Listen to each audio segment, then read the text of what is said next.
Today we're looking at this question of religious pluralism. And I asked this morning, how many had ever heard, whether or not you've heard the term, how many have ever heard questions like, how can you say Jesus is the only way? We talked about that question this morning. I mentioned it. It usually came along with a few key words. Isn't that arrogant of you to make that statement? Isn't that intolerant of other people's faiths and their spiritual journey? Isn't that exclusivistic? Isn't that kind of discriminatory? These are really, really red flag words in our culture, are they not? When you hear these terms, you don't really want to be on the side of any of those terms. I mean, if you want to be able to get along with people. And it often goes like this. Who are you, Christian, to claim you, of all people, have a monopoly on truth? Of course you feel like your way is the correct way, but other people must feel the same way. How come you're going around saying that kind of thing? You claim to have a monopoly on truth. The other people, of all those other people out there, they're not finding God and spirituality in their own way. And that is what we call the challenge of religious pluralism. And it's a growing challenge. And it comes with a few other key ideas as well, related a little bit to our topic for tomorrow. So these topics go hand in hand. As I mentioned this morning in at least one of the services, I think the first one, a well-known book came out a couple of decades ago by a professor in the United States, a philosophy professor. His name is Professor Alan Bloom, called The Closing of the American Mind. How many have heard of that book, The Closing of the American Mind? Kind of a well-known book a couple of decades ago. In this book, he made a number of statements about Western culture. When we might as well, my book might as well have been called The Closing of the North American Mind, The Closing of the Western Mind, because he's really talking about Western mindset. And he said this, and it's a little bit of a repeat from this morning, but I won't take long, but it relates to what we're doing here today. He said, in the minds of many people in the Western world, and you tell me if this is what you've seen, the idea that you and I could have real objective truth is seen by huge numbers of people as not just problematic, but actually dangerous. The idea of real objective truth, in other words, to make statements that one statement is actually true, in the objective historic sense, and the other is something that opposes it is false. That idea of objective truth is considered by many people in our culture to be a dangerous idea. You want to talk about this view being true, because it means, of course, the opposing one would be false, and that kind of thing seems so hard to take for so many people. And Alan Bloom brought out this, and in the minds of many people, that leads to some people saying, well, if I have truth on some issue, and I really believe that, it means that if you and I disagree, you don't just happen to disagree with me, but you're wrong. And in the minds of many people, that attitude, I'm right and you're wrong, which is based on the idea of objective truth, that leads to some of the biggest problems we have in our world. Problems like war, and bigotry, and racism, and imperialism, when you go around the world imposing your worldviews and your perspective on other people, and on all that kind of thing, at least of those big ones. So what's the new goal? To get rid of the idea of truth altogether. Well, in the midst of all that, along comes a Christian making statements like, hey, Jesus said, I am the way, I am the truth, I am the life. And the disciples said, make statements like that as well. What do we say by way of response to that? Well, here's what I'd like us to do. First of all, let me read you a little bit about the journey of one very well-known religious pluralist. His name is John Hick. Now, just for interest's sake, maybe not many people know this name, but how many of you have heard the name John Hick, Professor John Hick? We have a few hands here. If you're into the world of philosophy, and particularly philosophy of religion, you would know his name because he died in 2012, I should say, at the age of 90. He was born in 1922. And in the meantime, he became one of the most prominent professors of philosophy of religion around the entire world. And he began his life as a young man as an evangelical Christian. Born in 1922, grew up in the Anglican tradition in England. At age 19, if we tell his story, we'll see how this works, because his ideas have seeped right on down into Western culture. I think one of the best ways to understand what's going on in our culture is to figure out what John Hick was saying. And here's what happened. At age 19, he became involved in his InterVarsity Fellowship group at the University College of Hull. So this is way back, a long time ago. His study of the New Testament eventually brought him to a conversion to Christianity while on the top of a double-decker bus. So here I have a picture of one of these, a bus just kind of like this. And here's what John Hick writes about this. He says he experienced something profound in that bus one day as he was driving. It says, it was as though the skies opened up and filled me with an overflowing joy in response to an immense, transcendent goodness and love. That's what happened to me when I was up there, he said. I couldn't help smiling broadly, smiling back as it were at God. So if any of the other passengers were looking, they must have thought I was a lunatic grinning at nothing. So here he was up on top of the bus having this profound experience. This is all, this raises lots of questions for us, doesn't it? Well, he went on, in his words, to embrace what he called the entire evangelical package of Christianity. That's what he says now. Later on when he wrote about it. And he said he went on to study philosophy. He joined the Presbyterian Church of England. He was raised in the Anglican Church, joined the Presbyterian Church, and became heavily involved in Bible studies and evangelistic activities, sharing his faith with others. This sounds like quite a story, great story. But then his thinking began to change. He went to university at Edinburgh, and he became increasingly distressed at what he called the narrowness and lack of sympathy with questioning thought among his fellow evangelical students. Can you see what he's saying here? Saying that all these colleagues, his friends of mine they were evangelical Christians like me. I wanted to learn. I wanted to ask questions. What were they doing? Keep our heads down. Just get through and get our degrees. And they didn't ask any questions. And he said that bothered him. And he began to ask further and began to depart and move away from his thinking, from his beliefs as a Christian. And eventually, he rejected some of the real basics, like the incarnation of Christ, the whole idea that God revealed himself in Jesus. He rejected that.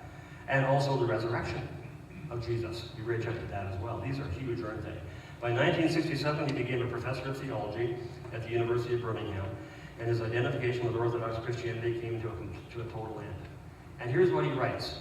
He says, while attending worship in mosques, synagogues, and temples, he says he began to believe that, and here's his words, the same kind of thinking was taking place in them, in all these other places, as in a Christian church. Namely what?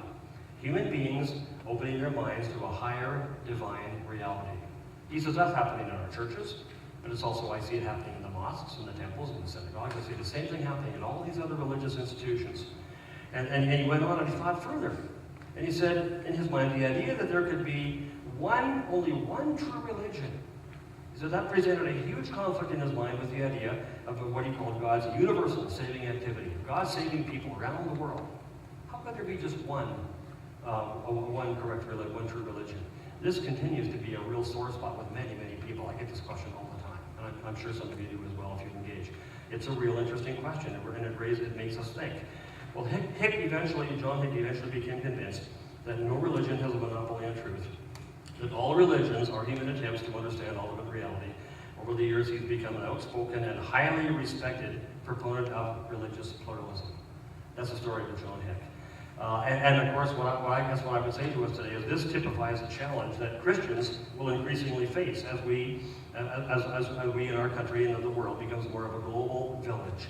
And the question is does it really matter? Is it a big deal? Well, let me tell you a couple implications here. If religious pluralism happens to be true, if Hick's new views were true, it means, first of all, that Christianity is not unique, doesn't it? It's just one way to find God among others. Nothing unique about Christianity. Not only that, it means that evangelism, is that even necessary? Here's how I put it. It's not even necessary, it may even be arrogant. So I put it this way. That Christianity is not unique, and evangelism is unnecessary, maybe even arrogant. These are key implications that it's true. If religious pluralism happens to be true, then this is the way it is. Because when you are involved in evangelism, you're sharing the message of Jesus because you believe people need it. But what does that imply? That implies they really do need Jesus if they're going to find eternal life and forgiveness of sins. And that's an arrogant claim if religious pluralism happens to be true. So there we have some of the implications. Now we'll discuss a little bit about what you would say if you met a person like John Hick. In fact, I think we should do that right now before we talk a little bit further about his views. If you met a person like him, and I just have you turn to a couple of people around you, take 2 or 3 minutes, not long, because we really are watching the clock tonight. 8:30 is when we promised you that we'll be done. But could I just have 2 or 3 minutes, 3-4 minutes maybe, turn to a couple of people beside you and say, if you met a person like John Hick, when he was a young man, he was going through this process, what might you say? He shared his journey, he shared where he was at, what he was thinking about. What would you say? Any question you can ask him, or what might you say? What do you think? Can I just have to do that for a few minutes, and then we'll come back together and we'll hear from a few. Okay? Thanks. We have your attention here. Can I just hear, what are some of you saying here? If you met a person like John Hick, what are some things we might say? Or just any suggestions at all, even if they're not really well worked out or anything. What are some ideas that might come to your mind? Go ask other members of the Yeah, okay. You mean of other different religions? Yeah, that's interesting. It raises an interesting question. Anybody else talk about what people of other faiths might think on this question? Because an interesting thing is, where do you find religious pluralists? You don't find them among the Christians, or the Hindus, or the Buddhists, or the Muslims. You find them among people who really stand back from most of the religions, and they're the ones who are advocating this. That's an interesting point, interesting fact here. Anybody else? Well, I'm sorry. Go ahead. He obviously believes in God. Yeah, oh yeah. So what would he say to an atheist? Then evangelism might be necessary. Yeah, you mean to come to a point to encourage someone to believe in God. Yeah, well, he's not an atheist. Religious pluralism is not atheism. So he obviously... Yeah, a certain kind of evangelism to argue for the existence of God, I suppose. Yeah, okay, to that point, that's interesting. I saw a hand here, yeah. I would probably ask what his thoughts, what is his basis, where's his foundation? Sure. Thoughts, Based on what? And you know what, when you read a little bit more about him, we're really covering his journey here and some of his key arguments, but there's actually quite a whole story, because we give a little bit here. One of the bases was this: if there is a God there, and he's involved in saving people universally, how can there be just one true religion? That's part of it right there. And that, in fact, that was a very big part. And if God is a God of love, how could it be that he would not make himself known to all those people in those other religions? That's where it starts. But then, of course, he went this way, and over the years, there's an interesting book written by a Christian philosopher named Ronald Nash, who actually tracks John Hick this way, and then that way, and that way. Because if God's a God of love, according to as John Hick thought, then he probably wouldn't do it the way the Christians say he's done it. But then what would he do? Make himself known to all? But then what's your concept of God? Because there's various different concepts of God out there. And some of them are like Trinitarian, Unitarian, some are personal, some are impersonal. And after a while you say, well, what's God like? So then God began to be described as this indescribable reality. He's not one, he's not many. He's not male, not female, not person, not impersonal. He's not any of those things. So then the question is, if he's not a person, is he a God of love? To be a God of love, don't you have to be personal? And that was the whole basis for the start. And then he began to make other adjustments as well. It's quite a journey. He stuck with it for all those years. But that would be a good place to start. What's the basis? And of course, John Hick will give you some answers to that, but that is always a very good place to start. What is the basis for it? Yeah, that's good. Anybody else? Any comments that you were going to raise? Yeah. Thinking that, you might ask him about the point in time, because I think, if you look out at the world now, you could get to that place of maybe religious pluralism. But if you think about God's time, and this is an evolution of God coming to people, we're just at a point in time, and it would look different in God's time. This is God's perspective. Yeah. That's quite a take on that, yeah. Can you repeat what chapter says? Because we can't hear. Maybe just stand up and turn around and say that again if you wouldn't mind. Because Sorry, I just would ask about his understanding of God's time, because this is just a point in time, and God's timeline is way longer. So if you think of it as an evolution of Jesus' message, right, reaching the world, it's just not done. The work isn't done. yeah. And that would be an interesting comment. You would probably come back and say, yeah, but what about all the people now who haven't heard about Jesus yet? And it really is all connected with a number of other questions too, like, are those people going to be required? Are they going to be sent to hell for not believing in Jesus when they have no opportunity to hear about him? It's all connected to that question too. Even though maybe as time goes on, maybe they will hear, but what about the fact that they haven't? And we do have to think about all those questions. We really do. But yeah, that's C.S. Lewis writes a little bit like you're talking here about what God doing things that take time, take generations to do some certain things that God wants to do in the world. And he's doing those. Any others? These are really thoughtful ideas here. Yeah, yes, sir. So it seems to have certain esteem for Christ. Yeah, oh yes, very much so. Sauce. And where's Christ in our eyes, the way, the truth, and the life? Yeah. Man, Father, etc. Yeah. There are many roads. Yeah. So the words of Christ very specifically express the issue of baptism. yeah, can you hear what's being said here? Should I say, yeah, what's your name, by the way? Glenn. What Glenn's saying here, let me just repeat that because that's very interesting here. If John Hicks seems to have high regard for Jesus, but yet Jesus himself, Glenn says, did not seem to allow for religious pluralism. He made it quite clear, I am the way. I am the truth. Now, and of course he made clear many other things as well. He claimed to be, he made statements like, I and the Father are one, and things like that, for which the Jews all fit around him, often pick up stones to stone him for blasphemy. And he never contradicted that. He said all these things. Well, what does John Hicks say about all that? If you read John Hicks further, you'll find that John Hicks will often say things like, well, none of those things can actually be what Jesus really said. We don't have a real reliable record of what Jesus said, obviously, because he either didn't mean those or didn't say those things, because those things just can't be true once you develop a whole new framework. It still is a key idea to raise them. And then the question becomes then at that point back to him, so on what basis are you saying these things are not true? So like a philosophical basis for saying that text is not reliable, but that's not a good kind of reason to say that text is not reliable. You need to have a textual basis for saying that text is not reliable. That's good. These are really good thoughts. Let me just share with you, I appreciate it, and others of you probably said other things as well. Let me quickly put up on the board a few statements about what religious pluralism actually teaches. And these are, I'll call these John Hicks views because these are what we're going to go with. I mean, religious pluralism is held differently by different people, so I'd like to center it on one key advocate, and John Hicks would be the best there is. Hope you can see those colors all right. Religions are not all identical. The point I want to make here is that it seems to me, you tell me if you haven't heard this, that quite a few people around us do have the idea that religions are pretty much the same. Have you heard that before? Aren't the religions of the world pretty much the same? Have you heard that? Well, John Hicks, and often people will say, if you're religious pluralist, that must be what you think. You must think religions are all pretty much the same. And John Hicks says, no. Actually, I know they're not all identical. I know they teach different things. And he made quite a big deal of that. He was quite clear on certain things like, say, the human problem. What's the big human problem? What is the real human problem for which we need help? Well, according to Buddhism, it's due to desire. According to Hinduism, it's due to ignorance, meaning enlightenment. According to Christianity, what's the key big human problem? What is it? Sin, rebellion against God. These are different, aren't they? And see, John Hicks knew those differences. How about this? How is salvation, or sometimes called liberation, how is it achieved?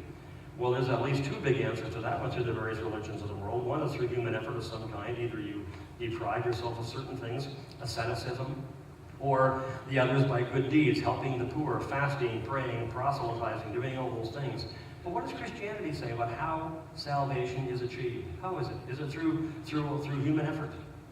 Not at all. Through the grace of God, through God's grace in Jesus. An entirely different kind of answer. And John Hicks knew that. And he didn't say that religions all teach the same thing. Or even this, about God. What is God like? I mean, or we could call it the most ultimate reality, because that's what it is ultimately gets to.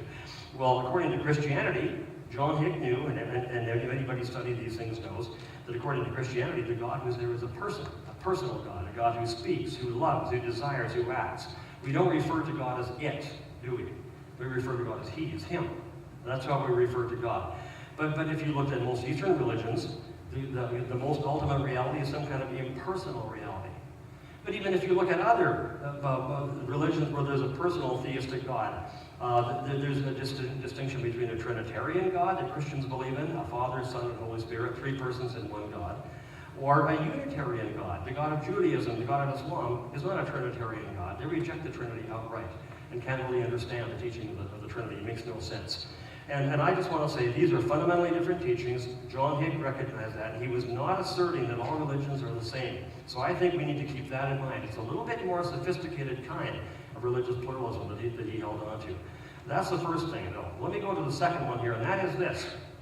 That John Hicks said, what are the religions of the world then? Well, what do? Well, he said, they all point to the same ultimate, transcendent reality. See what I'm getting at here? They all point to the same ultimate transcendent reality, back behind everybody, back behind all the gods. So in other words, whether it's Jehovah in an Israeli synagogue, or the Trinity in a Christian church, or whether it's Allah in a mosque, or Krishna in a South Indian village, let's say, you know what? John Hicks said the worship that the people are doing there in all those places is all unintentionally directed at the same ultimate reality, even though it's perceived differently through these different gods. You follow all that? It's quite an interesting idea here. So the religions of the world are all actually pointing to the same ultimate reality. And the point is this. This is what he sometimes called the ultimate reality, or the real, or something like that, is experienced differently by different people around the world through the various deities and absolutes that people worship. These are, so when you and I worship the God of the Bible, Jehovah, the Trinitarian God, when Muslims worship Allah, somebody else worships Krishna. You know what we're all actually worshiping? Worshiping according to John Hick. We're worshiping the various manifestations of the same ultimate reality that is back, God, sometimes called the God behind all the different gods. Okay? So this same God is manifested differently through these different conceptions of God. Let me go to the third one here. What then are religions around the world doing? Well, John Hick just said religions are human constructions. They're our limited attempts to try to come to know ultimate reality. And this ultimate reality is perceived differently, understood differently, but that's only because the perceptions we have, our ideas and perceptions of what God ultimate reality is like, are not really identical with the ultimate reality as it exists in itself. But they're not illusory. They're real and authentic manifestations of this one ultimate reality that stands back behind them all. And that's a pretty key idea here. And the fourth one is just this. Salvation, well, it's available through all the world religions. And they all produce morally upright people. So you talk about people like the Dalai Lama or Mahatma Gandhi, people like this. These are saints from a non-Christian religious tradition. They display the same virtues as commended by Christianity. And that's what they are. Now, of course, when you say all the world religions, salvation is found in them all, this, of course, gets you into a little bit of difficulty right off the bat, doesn't it? You can imagine, what about some of those religions in the ancient Near East that were calling for child sacrifice? What about the type of religion Jim Jones developed, getting people to 900 people to drink poison and die? What about all those?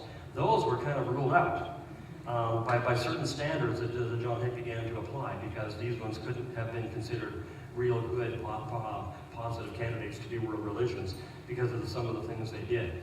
But that's where it started, is to say that. Well, the question is, how do we respond to all this? Some of you have already made some comments, so let's think about how we respond here.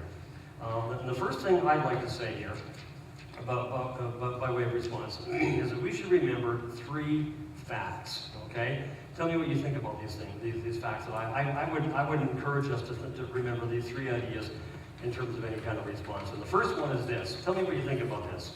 Am I correct in saying that non-Christian religions are not necessarily completely false? Is that correct? Is it correct to say that when you see a religion that you say, no, that's not true, that's not a true religion. That's a non-Christian religion. Are we on good ground saying that doesn't mean every single thing taught by that religion is false? Are we correct there? Interesting, isn't it? I think that maybe the way to look at this is the Scottish writer and pastor George MacDonald. Some of you have heard of him. He made the statement, "Truth is truth, whether from the lips of Jesus or Balaam." You can get truth in all kinds of different places. And I think that what we should say is this: the Christian is to affirm truth and virtue wherever these things are found. But here's what the Christian believes. The Christian maintains that God's revelation in Jesus is true, and that other religious systems are wrong where they contradict the Christian revelation. You follow that? Not necessarily everywhere else. Now, I think actually this is a reminder most of us probably know already. I mean, can you write for a lifetime, write thousands of pages without saying something that is true, hundreds of pages? I remember having a professor one time pull up a book for us in class. Picked up the book, showed it to us as a book he completely disagreed with. But he said, you know what? Even this book contains some statements that are true. Okay? And he really disagreed with it. He said, you can't write a book this thick without saying some things that are right and good and true. And I think we need to keep that in mind here. We do not need to be saying every single thing in Islam, every single thing in Hinduism, every single thing in Buddhism is false and is wrong. Interestingly, C.S. Lewis said he found that to be very liberating when he became a Christian. Because before he was a Christian, he was an atheist. And he said, I had to take the position that about 80% of the world was wrong on one of the matters that was most important to us, whether or not there's a God. When I became a Christian, I could realize I didn't have to say that kind of thing anymore. I could say people all around the world have some truth. They have a lot of truth, perhaps. Maybe, but Christianity has certain key ideas it brings to the world. And when you disagree with those are the ones that we are in a position, have to say that those are wrong at that point. Let me go to the second idea, remember, and that is this. That Christianity is not the only exclusivistic religion. I just want to make the point that it's often we see Christianity being told, or Christians or it's implied that there's something wrong with Christianity because it's so exclusivistic. It makes certain statements and it says these are true, and the opposite is false. But you know what the point is? Every religion puts out certain statements which it believes to be true. If you disagree with those, you will be told you are wrong. Because these ones are the correct ones. Is it exclusivistic? Well, yeah, in the very same way. And I think it's important to know that. In fact, I remember being a part of this video project one time. It was called True Belief. People came to our home, set up our whole living room with the cameras and all that. And they were interviewing 5 different people, 5 adherents of different religious perspectives. One was a Muslim, one was a Christian, that was me, another was a New Age person, I forget what the other 2 were now at the time, True Belief. And they asked us different questions about what Christians believe, okay? Well, you should have seen the interview by the Muslim. The Muslim made it very clear that Islam has the truth that the people of the world need to hear and will eventually come to accept. And it's only a matter of time until the world is Islamic. It's a place where Islam is believed by everybody. And it's the religion that people around the world need to hear because it has the truth that the people of the world need to hear. In fact, the first proponent representing Islam was so strong and so dogmatic on that, they actually had to go in and look for a second person to use instead, just to soften, to tone it down a little bit, because they didn't want it to have a video with some statements that strong in. But it really made the point quite clear.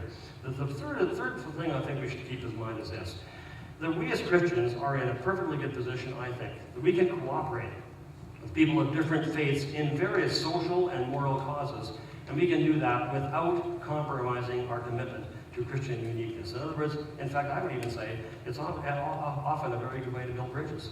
We have a common concern. We're concerned about religious liberty. We're concerned about a moral issue, maybe physician-assisted death, maybe abortion, maybe some other issue in our society. And we find people across the way who have different religious perspectives than us, and we share a view on this or that. Can we work together? Why not? Why can't we build bridges and do that without sacrificing our commitment to Christian uniqueness? I think we can. So those are 3 that I would just suggest right off the bat. Let me go to a second response, and it's this. I think we need to simply acknowledge Christian teaching. Okay? Although it's a hard point in our culture at the moment, given the way our culture is at the moment. But I think we need to simply acknowledge Christian teaching, that Christianity does teach that Jesus is the way to come to God. If we try to fudge on that, we are going to get nowhere when it comes to reading the New Testament. We simply don't have the liberty of compromising on that in any way. Because if you read the New Testament, you find that it both teaches and assumes throughout that Jesus is the way to come to God. You see it in John 14:6, the passage I've been mentioning. Acts chapter 4, there is no other name under heaven given among men whereby we must be saved. 1 Timothy 2, there's one God, one mediator. Romans 10, Paul, if you confess with your mouth Jesus, believe in your heart God raised him from the dead, you shall be saved. And I would just say this, what it means is that this is the message that you and I are called to proclaim. And we aren't really in a position to compromise on that point, are we? And so, however unpopular it is, I think we have no choice but to make that statement if we're going to adhere to the New Testament teaching. But here's the third one. Here's the point I want us to actually think about in small groups again for a moment. Because this is a really key idea, by way of response. This objection is what I would call a self-defeating objection.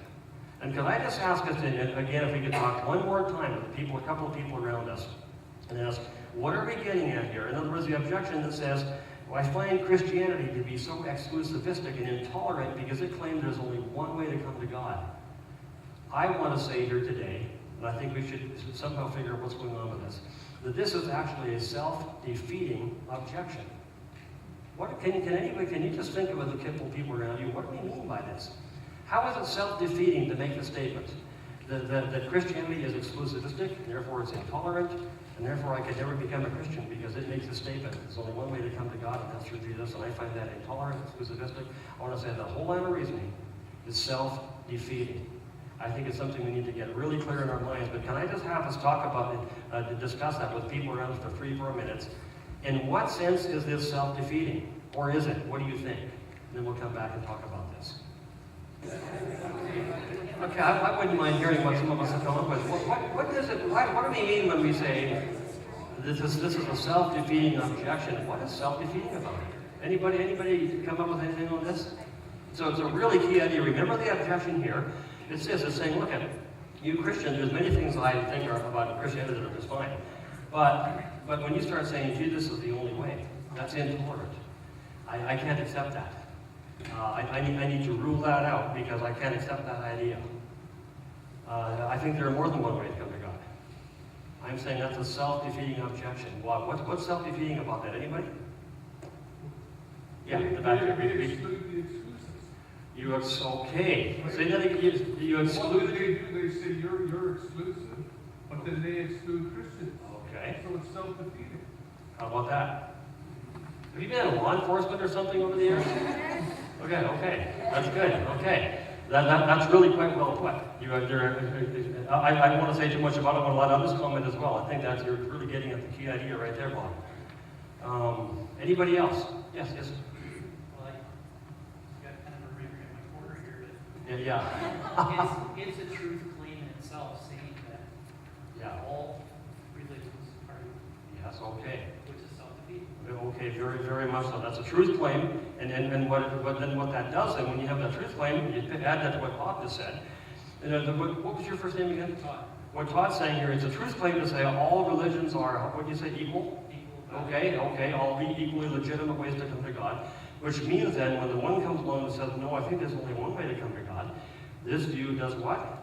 It rules out that view. It excludes it from being correct. This is really key. This is really, really a key point here. Okay? Is anybody else going to add to it? I'll say a couple more things together here to get it. So ultimately, when someone says, if you tell them, Scripture states that there's only one. Yeah. And they say, I disagree with that. Okay. The question is on what authority. You're right. Okay. Sure. If I have a claim about truth, Yeah. exclusivity of Christianity, exclusivity of Christ, go back to the statement there.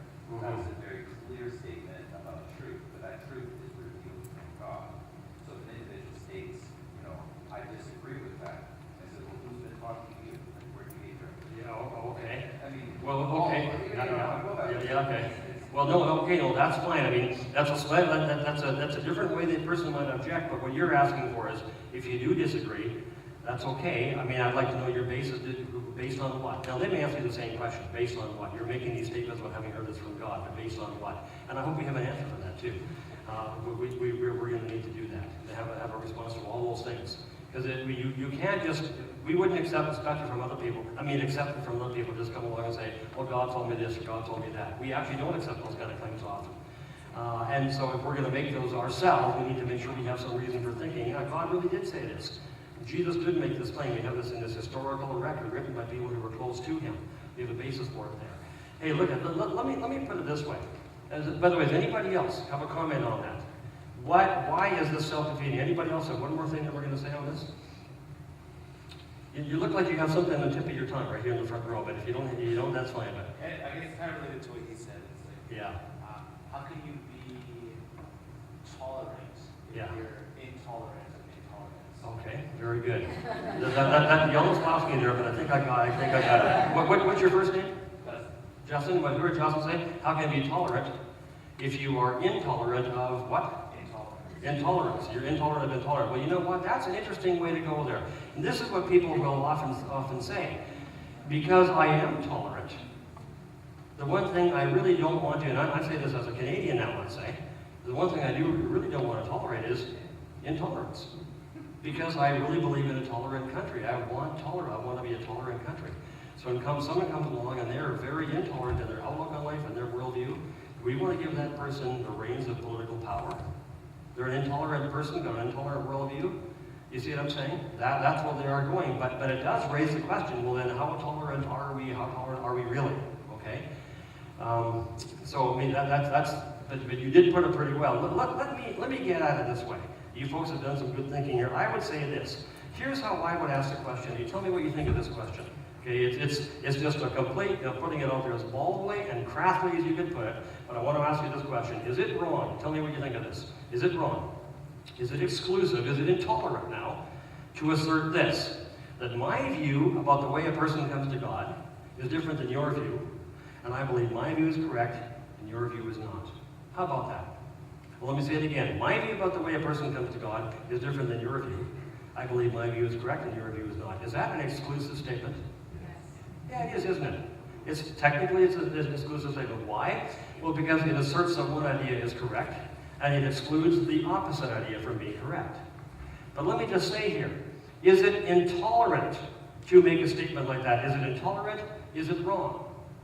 Well, here's the point. If it is exclusive, and if it is wrong and all that, then it means intolerant, then that means it's going to mean this, that the person who objects to Christian exclusivism commits the same error himself. He's equally exclusive, because what is that person saying? That person now comes to the Christian and says this: your view about how a person comes to God is that Jesus is the only way. My view is that there are also other ways to come to God. And guess what? I believe my view is correct, and your view is not. That's exactly what the person is saying. And can you see how self-defeating that's going to get to be? In both cases, what are people doing? They're asserting what they believe about how a person comes to God, and they're excluding the opposite view from being correct. In both cases, the Christian does that, of course, and the person who objects to it does that as well. Just as Bob said, this person over here says, I find that exclusive, so what will I do? I'll exclude it. I found it intolerant, so I'll exclude it. Whatever the reason is, that person excludes the view they disagree with, all right? I just want to say, when you really think about it, there's nothing really very unusual or odd about excluding a view you disagree with. In fact, anytime we make a statement, no matter how simple the statement is, we are implying that the opposite of it is false. Is that not correct? If I even make this, here's a really simple statement. There are people in this room. What have I now implied? I implied that it would be false to say there are not people in this room. Right? I've excluded that view. It's called the law of the excluded middle. It's a logical term. Some of you probably heard that term. It's the most common sense rule of logic that there is. When I say there are chairs in the room, there again, I've excluded the view that there are no chairs in this room. When I say there are many ways to come to God, what have I done? I've excluded the view that says, no, there's only one way to come to God. When I make the statement there is one way to come to God, I've excluded the view that says, no, there are many ways to come to God. You can't make a statement without excluding the opposite. And if you're going to say to exclude the opposite view makes you intolerant, then guess what? That works on all sides. The person who says, oh, I believe there are many ways to come to God, and I'm excluding the view that says there's only one way to come to God. If excluding the view you disagree with makes you intolerant, well, then they're equally intolerant. And that's the issue we need to get upon. And the point of this is not to try and win some argument here. You know what the point is? Just so we can get past this point, because it's really kind of a silly point, but yet it's taken center stage in our culture. It's a very simple point and rather silly in one sense, but we have to be able to get past it to the real question, which is what? You know what the real question is here? How does a person come to God? That's the real question. We're sitting here fiddling with this logical dilemma here. If we could simply get past it and say, look, we disagree with each other. We're both excluding the view we disagree with. That doesn't make you intolerant. We're going to need to talk about tolerance and intolerance a little bit later on. If that makes you intolerant, then I guess we both are. I think that's the wrong word, but we could say that. But why don't we get past that and say, you know, the question is, who's right here? How does a person come to God? You see what I'm saying here? You kind of follow the point? Because I think we should find gracious ways of making this point to people so we can move past it. Now, Justin, you had your hand up a second ago. Yeah, so it was kind of like, is there such a thing as true and whole tolerance then? You mean, well, you know what? We're going to get to the question of tolerance in a second here, okay? But let me just say this. I take tolerance to be a little bit like freedom. Freedom can be genuine and real without being complete and exhaustive. Okay, we all have genuine and real freedom to drive cars, don't we? But not just any car. We got to buy it. Not just any speed. Not just any side of the road. Not just at any age. And there's a whole lot of restrictions placed upon us. But once we are fit within those restrictions, are we free, genuinely free to drive that car? Yeah, we are. So freedom can be genuine even though it's not complete and total. And I think tolerance is the very same thing. You can have genuine tolerance. But the question is, does anybody in the world believe we should tolerate everything? No. No, I think that would be, I've never found anybody. In fact, in Canada, when we often think of tolerance as our supreme ultimate virtue, one of the highest ones, the ethical virtue. Well, in Canada, you can drive down the road and see signs that say, have you seen these? Zero tolerance for, and we'll name a few things. Deadbeat dads, driving with cell phone, texting while driving, okay? Or driving drunk, or something like that. Or child abuse. And you know what? It's actually a very important thing. I had one really key speaker really helped me on this one a number of years ago when he said this. Societies which have intolerance, or which are intolerant towards certain things, are better places to live because they value, that's how we express our value of certain things. So for example, societies which have no tolerance for attacks on children, they are safer places for children to be, are they not? We have zero tolerance for attacks on children, child abuse, and a child is safer in that society than if we did. Same thing with attacks on women. And so the point is we actually guard our most fundamental things and like fundamental principles. The thing life, liberty, safety, security. We protect these things. How? By having an intolerance toward anything that would destroy them. So I say tolerance can be real, but I don't think anybody in the world thinks that it should be complete and total. But that doesn't mean it's any less important. But it's, you know what I'm saying?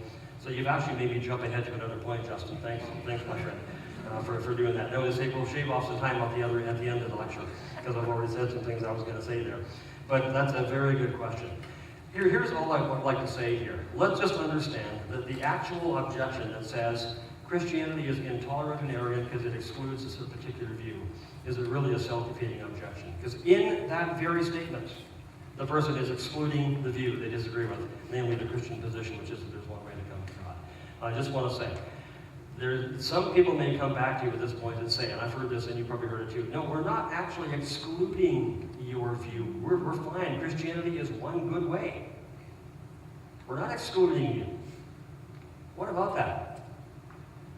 Very simply, I think we simply have to ask, are you familiar with what the Christian position is on this? That Jesus isn't one way. He is the way. Are you okay with that position? Well, no. You say no. That's the trouble again. That's exactly the whole point. When you do hear the Christian position laid out very carefully, very precisely, then that's because what certain people will rule out. Now, can I just remind us what we said this morning? I don't think we need to go around our culture and rub this in people's faces and say all the things you believe are false. You need to give up on all those things. It's only that Jesus is the only one. I don't see Paul doing that ever. I see Paul simply pointing people to Jesus, drawing people in a very positive way. People like Billy Graham, who I think were masters at drawing people to Jesus, did that all for 70 years. He preached and he just simply did that. He didn't attack almost anybody. If you watch an interview with Billy Graham, they'll try to get him to attack somebody, to say something bad about somebody else, and they would name all the names that you think he'd get attacked. He never ever did. He made it very, very a real effort at not attacking people, simply drawing people to Jesus. But when the objection comes, the objection we have to this is that you're saying Jesus is the only way. I think somebody need to point out, you're not going to get anywhere with that objection because that's a self-defeating objection. And it defeats your position just as much as it does anybody else's. And we can move on from that. Let me move on to the fourth point by way of response. Thanks for your thinking on that, by the way. The fourth point by way of response is this. Something religious pluralists do, which I find really interesting, is this. They actually end up doing something which ends up being kind of ironic, and that is this. To distort the teachings of all world religions, are you with me here now? Not just Christianity, but all of them, to make them fit into a pluralistic framework, and in the process become highly, what's that word? Exclusivistic themselves. Now, what do we mean by this? Well, notice what John Hick tells Christians. John Hick says this to Christians. You know what? The Jesus you believe in is not the revelation of God in human form. He's not fully God and fully man. You know what he is? He's wholly human. He's a completely human being. That's all. Not the divine Son of God. And here's another thing. Whenever we see self-sacrificing love lived out in response to God, as we saw in Jesus, you know what we're seeing? We're seeing divine love becoming incarnate on earth. That's the incarnation, the only incarnation you should be thinking of.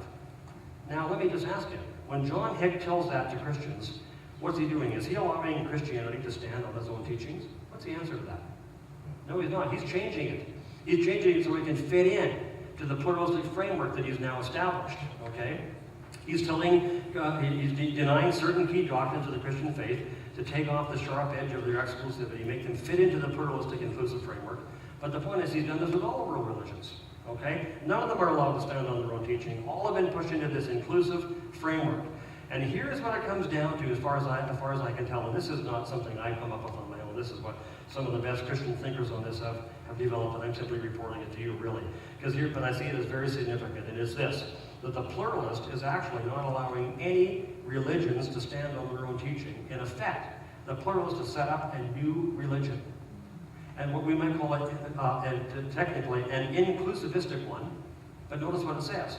It says all the other present religions out there, with their distinctive teachings, they're all wrong. So John Hick ends up telling the world, if you don't believe this version of religion, then you're wrong. And you know what that ends up being? About as exclusivistic as you could possibly get, is it not? That's the problem. Now, of course, I guess that's okay unless you spent the last 30, 40, 50 years telling people they shouldn't make exclusive kinds of claims. Here's the illustration of this. We've probably all heard the story of the blind men from Benares touching the elephant. Have you know this illustration? Okay, where the king brings up the number of blind men and has them all touch the same elephant before the king. Okay, one touches a leg of the elephant and he thinks he's touching a tree. Another one goes up to the front, touches the elephant's trunk. He thinks he's hanging onto a snake. Okay, another one goes back to the tail, grabs the tail. He thinks he has a rope in his hand. All right. And the point of this, says the king, and those watching, is this: look, those blind men, they're like, this is a very famous illustration, by the way, and on that video I did called True Belief, the one who was the New Age person, she loved this illustration. She was excited, almost giddy, really, excited about this illustration, because she said it beautifully illustrates how the religions of the world work. And the point of it is this, that those blind men are just like adherents of the various religions of the world. All of us who are Christians and Hindus and Buddhists and Muslims and all that, Shintoists, and it goes on, we all have some different experience, some different perception of God, of ultimate reality.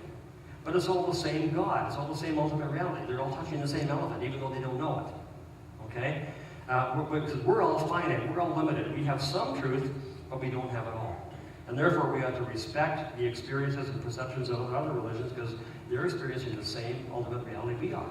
Although they're experiencing it differently. They're touching the same elephant, though. You see that? A very, very common illustration. Well, here's what I'd like us to do for a moment, if we could. Let's think about that illustration. Using this same analogy, where has, let's say John Hick now, because he uses the two. Where has John Hick placed himself? Think about this now. Remember the rest of all those religious people. They're down there touching a trunk, touching a leg. They have some truth, although it's inadequate, it's incomplete. Where's John Hick? He's standing back. He sees the whole thing. He's claiming to have the correct vantage point. He sees he's got the truth here. Okay? He's above us all, looking from beyond at the rest of us who have half-truths, partial truths. He has the truth. Okay? Now let me just say again, in the name of inclusivism, this is about as exclusive as it gets. Because everybody else has some truth, a little bit of truth. Here is the truth. If you want that truth, here's where it is. And I guess I want to say here that religious pluralism has this ironic little twist to it. It ends up being far more exclusivistic than it ever set out to be. Okay? And I think it's an unavoidable problem. Let me go to point number 5 here, by way of response. And it's this. You may not understand what we mean, but let me explain it here. The fact that yours or my beliefs are influenced by our circumstances in life, and can I stop right there? Would you agree with me that our beliefs in life are influenced by our circumstances in life? Do you agree with that? The John Hick did. He made a big point of that, and I think I would agree with that as well. But here's the point I want to say here. The fact that our beliefs are influenced by our circumstances in life does not mean those beliefs are wrong, or even right for that matter, or that religious pluralism is true. Now, what am I getting at with that? Well, here's the point. John Hick made much of the fact that one's religious beliefs are the result of where and when one was born, and where and when one lives. He made a big point of that deal, of that point. Hey, let me read you something right out of his book on philosophy of religion. He said, if I had been born in India, I would probably be a Hindu. If in Egypt, probably a Muslim. If in Sri Lanka, probably a Buddhist. But I was born in England, he said, and am predictably a Christian. Okay, and you see what his point here is? We don't believe our faith because it's true or because we've carefully examined it or come to the conclusion that we should believe it or anything like that. You know what we really believe what we believe? Because that's how and where we were raised. If we've been raised in another time, another place, we probably believe something differently. But that should cause us, said Hick, to view other religions on an equal footing, recognizing that we could have been any one of them if our circumstances have been different. And then we believe that religion with the same passion as we believe the one we have now. You see what I'm saying there? John Hick said that repeatedly. Now, the question is, how do we respond? If we have lots of time, we go back into groups here because it's a good way to think about this. We won't do that, but let me just put a couple, I think I've got 3 responses on the table for that. And the first one is this. First response is that I think that John Hick is probably correct about the basic facts. So at least I can't see anything wrong with those facts. That the more people raised in Hindu environments become Hindu. Is that correct? More people raised in Christian environments become Christian, and so on. It seems to me that that's correct. All right? But let's go to number 2, because here's where I think it's important. This, in my view at least, says nothing about the truth or the falsehood of the various religions. Okay? And in other words, the point is this: a person may have good reasons for believing the teachings he has been taught, or he may have good reasons to switch, to convert, and people do that, including John Hick, by the way. He switched as well. Okay? But the fact that you and I have been raised in a certain environment does not mean the teachings we've been taught are false, or are questionable, or anything else. Okay? And I guess I'd say this: none of this shows that pluralism is true. Hey, let me give an illustration of this from the world of politics. What if we came across a young man who was very involved in politics in Canada? Maybe he was a member of the Conservative Party or the Liberal Party or one of these political parties, and he was a member of the youth wing and was really avid. And you thought, this person's going to go all the way, probably going to be running for the Parliament one day and things like that. And then suppose you went up to that person and said, you know something? If you'd been born and raised in Nazi Germany during the 30s, you probably would have been a member of the Hitler Youth. Suppose you tell him that. Okay? What would that person say? What should that person say? I guess I'd say he would probably agree with you, but then ask what your point is. And that's a pretty good question. What is the point of that statement? Maybe that's true. Maybe he would have been a member of the Hitler Youth if he was raised a young teen through the 1930s in Germany. But the question is, what follows from that? Does this fact alone mean the person should not now be a member of the Conservative Party or the Liberal Party? Should you not be that? Does it mean the person should now try to join some Nazi youth group now? Because that's what would have happened if he had been born in the 30s, raised in the 30s in Germany. Does it mean there's no correct political ideology? Does it mean we should all be political pluralists? When you start asking these questions, it's hard to see what follows from it, doesn't it? I would say not much of anything follows from it. And I would say likewise to tell someone that if they had been raised in different circumstances, they believe something different, even if that's true, tells us nothing about the truth of what that person now believes or what that person should believe now. You see what I'm saying? It's an interesting point, but I don't see how it relates at all to the big question is, what's the truth of what anybody is believing here? Let me go to a third response, and this one comes from the Christian philosopher I mentioned this morning one time, Dr. Alvin Plantinga. He's great for doing this kind of thing. He said, let's take the same reasoning. Remember the reasoning that says if I've been born in a different place, I believe something different, and therefore I should view all these different beliefs on the same footing. Alvin Plantinga says, let's take that same reasoning and let's apply it back to the pluralist himself. You thought about that?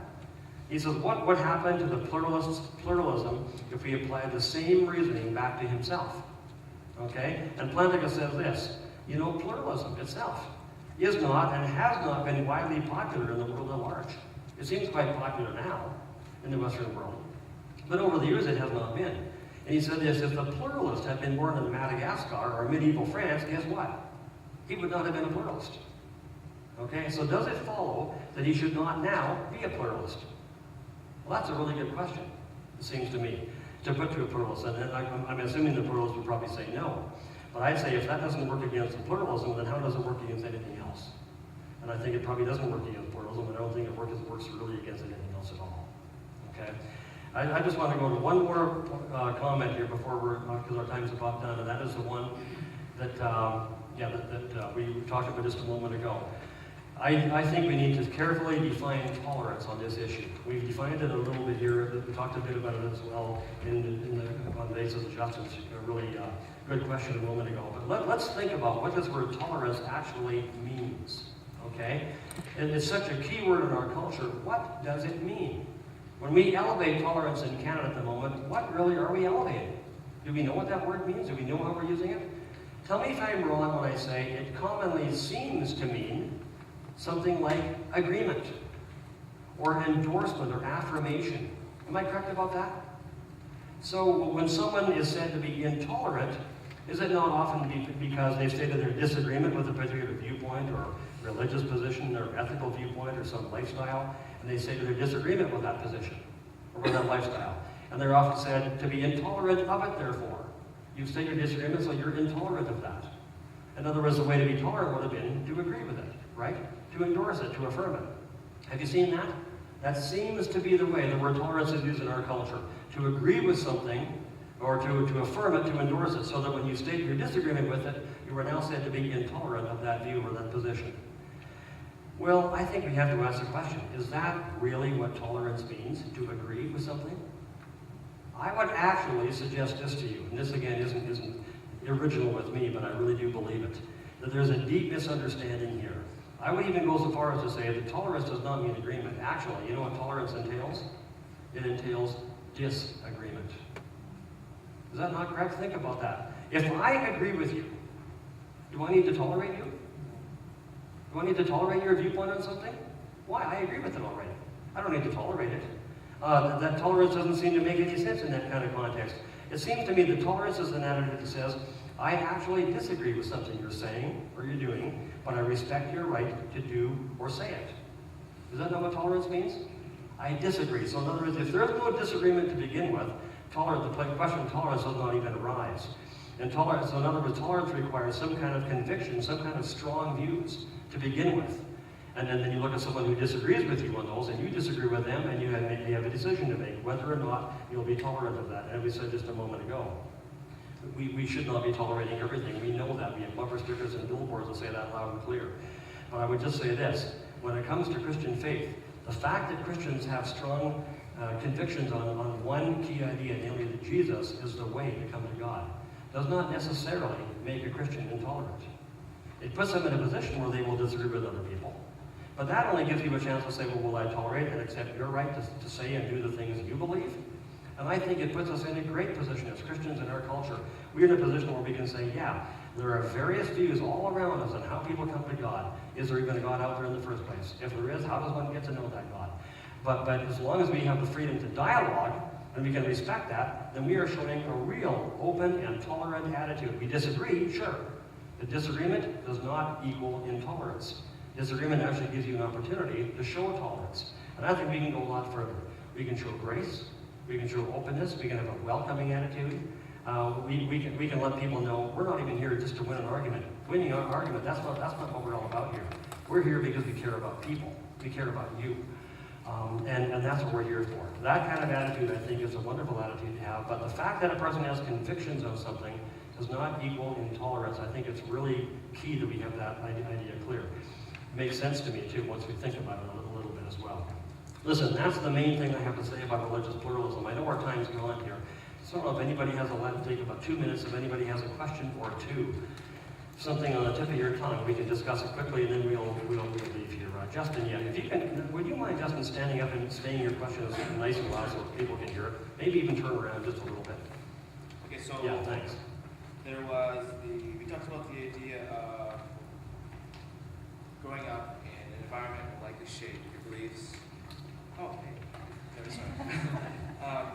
And it says, well, what follows? What's your point? Wasn't that point to atheism then? What wasn't that? What's your question? Like if yeah. If you're born in India that night, if you died, yeah, all these factors, yeah, it makes me think, well, maybe then it follows that religion is like, hookah, for lack of better words, or like not true, not actually pointing to an atheist. You mean because they point to all these different places, so the conclusion is that maybe there's no God up there in the first place? Yeah, wouldn't that point to that? Oh, okay, you know what, that's interesting, because most people who look at that say, that would point to the idea that there's got to be something up there, because they're all around the world, and most people seem to latch on to the idea that there's something supernatural, there's something inside us tells us that. Okay? Now, of course, we have different conceptions of what that is. But I mean, really, that's up to the individual person may conclude something different. Somebody else may say, you know, to me, that kind of leads me to think there's nothing up there at all. But then the question is, if there's nothing up there at all, why are so many people thinking there is? I mean, it really does lead to a lot of questions, doesn't it? John Calvin was really interesting on this. He had a term called the sensus divinitatis, the sense of the divine. He always used the Latin there. And he said, it's so clear that within human beings there's a sense of the divine, because around the world, you don't have to educate anybody to get them to come to the point where they begin thinking there's something up there. Around the world, culture after culture after culture seems to be searching for something that they believe is up there. And he says, it's quite clear to me, John, this is John Calvin speaking now, that God has made himself known to people. He's created people and put within them this sense of the divine. Other people have different names for it. That's why people continue to search. No, that's John Calvin's take on it. Other people may have something different. But anyway, that's just that's a little bit of an individual thing, is how people might, what they might infer from that, Justin. Yeah, any last comment or question? Thank you for that, by the way. Any last comment or question? Okay, you know what? I'm going to turn it over to, is it Kelly? You're the one in charge here? Okay, thank you, by the way. Great audience, great audience.